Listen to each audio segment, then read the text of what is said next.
Hello and welcome. This session is produced by EasyPathUni in coordination with Yazan and Ibrahim. Today we're jumping into Lesson 3.1, the components and structure of governance frameworks. We're going to move past the theory of what and why and get right into the nuts and bolts of how this all actually works.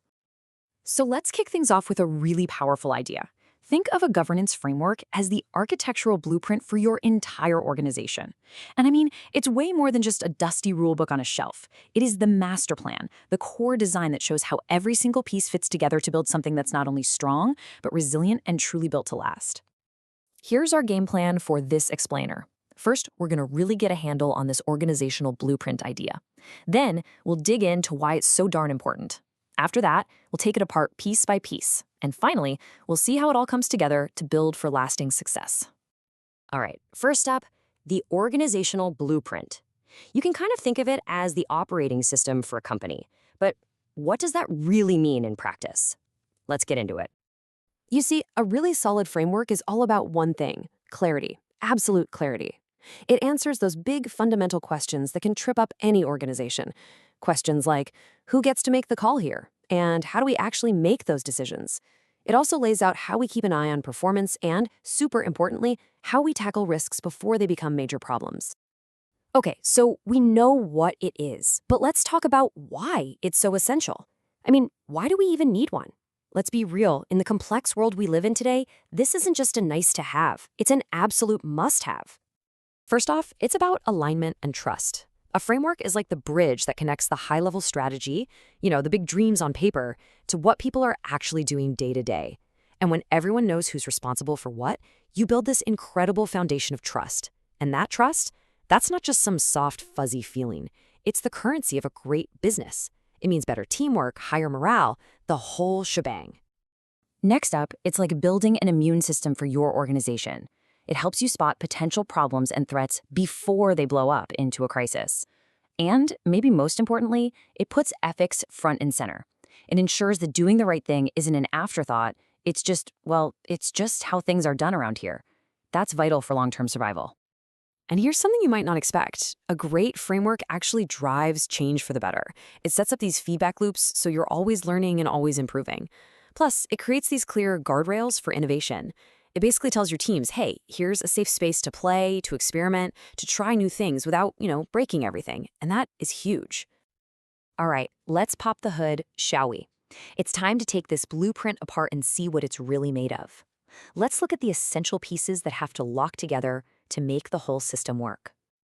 So what are we really talking about here? What are the nuts and bolts, the fundamental ingredients that you need to build a governance framework that actually does its job?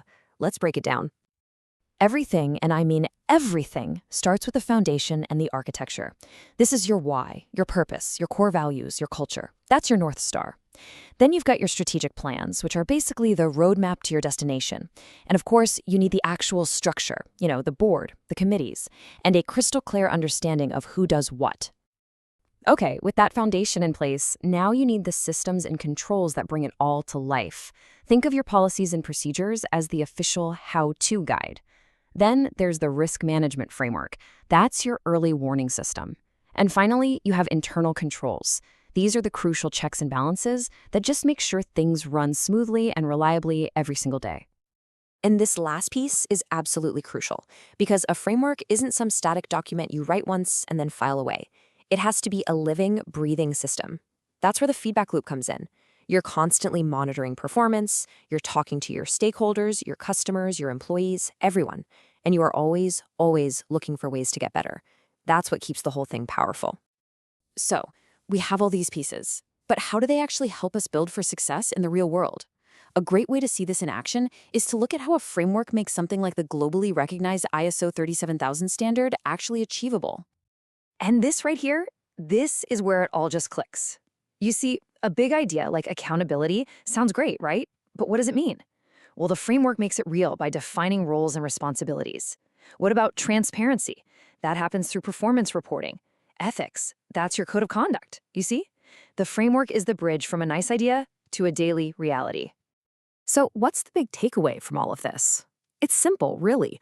A well-designed governance framework is not about red tape or bureaucracy that slows things down. No way. It is a powerful strategic asset.